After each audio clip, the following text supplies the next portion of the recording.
और मुझे बताया गया है कि इस भ्रमण के दौरान आप लोग इसरो के साथ साथ श्रीहरिकोटा स्थित सतीश धवन अंतरिक्ष केंद्र, प्रोफेसर UR राव उपग्रह केंद्र और विक्रम साराभाई अंतरिक्ष केंद्रों जैसे महत्वपूर्ण संस्थानों का दौरा करेंगे। वहां पर देखेंगे किस प्रकार से हमारे वैज्ञानिक काम करते हैं, किस प्रकार से हमारे संस्थान काम करते हैं, किस प्रकार से आज AI की तकनीक हमारी सारी चीजों को आसान बना रही है, किस प्रकार से हमारी टेक्नोलॉजी आज जीवन के हर क्षेत्र में चीजों को आसान बनाने का काम कर रही है।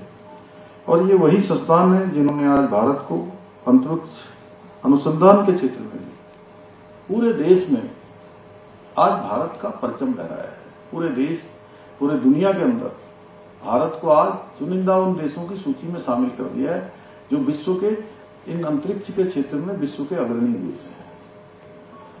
और जब आप सब इनका भ्रमण करेंगे तो आपको अनुभव होगा कि तकनीकी के क्षेत्र में आज भारत कितना आगे बढ़ चुका है, कितनी तेज गति से आज भारत विज्ञान और प्रौद्योगिकी के क्षेत्र में प्रगति कर रहा है। साथ ही आप सबको ये भी प्रेरणा मिलेगी कि एक दिन इन केंद्रों में काम करने वाले वैज्ञानिकों, प्रोफेसरों, इंजीनियरों की भांति आप में से भी बहुत सारे लोग राष्ट्र निर्माण में इन क्षेत्रों में जाकर अपनी बहुत महत्वपूर्ण भूमिका निभाएंगे। प्यारे बच्चों, भारत के महान वैज्ञानिक पूर्व राष्ट्रपति भारत रत्न डॉक्टर APJ अब्दुल कलाम और उनकी प्रसिद्ध अंतरिक्ष वैज्ञानिक डॉक्टर विक्रम साराभाई जैसे महान वैज्ञानिकों ने जिन संस्थानों में आप जा रहे हैं उन्हीं संस्थानों में काम किया है।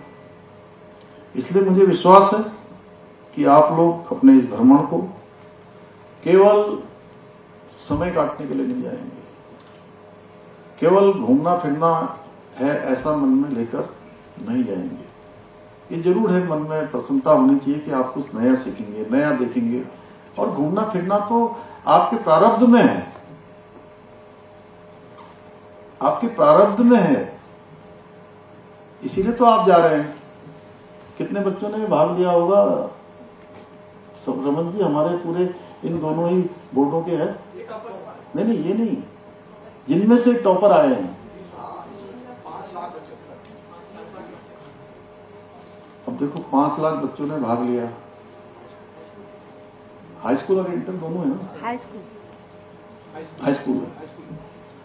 तो 5 लाख बच्चों में से अगर 240 जा रहे हैं तो आप स्वयं अंदाजा लगा लिए कि आपके भाग्य में भगवान ने क्या तय किया हुआ है, आपका प्रारब्ध क्या है।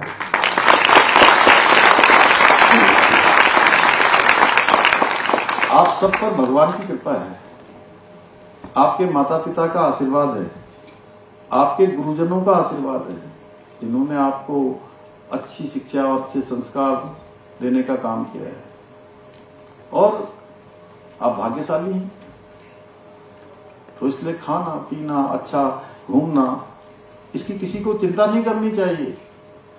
श्रीमद् भागवत में लिखा है, जब प्रहलाद अपने दैत्य साथियों को, अपने उन बच्चों को जो है इसके बारे में बताते हैं ना, जब उनके पिता दैत्य राज जो है हिरण्यकश्यप उनको मारने के लिए प्रयास करते हैं, तब वो जो है उनको किसी ने पढ़ा है तो उसमें जो है वो बताते हैं कि इसकी चिंता नहीं करनी चाहिए,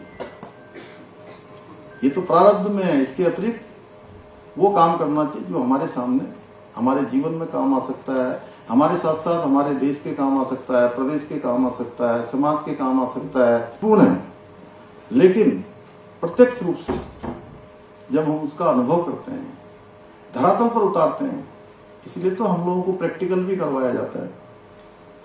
इसलिए प्रैक्टिकल करवाया जाता है। इससे घूमने से, जाने से, देखने से आपकी जो समझ है और जो दृष्टिकोण है, सोचने समझने का नजरिया है, उसमें कई गुना वृद्धि हो जाती है, कई गुना उसका विस्तार हो जाता है।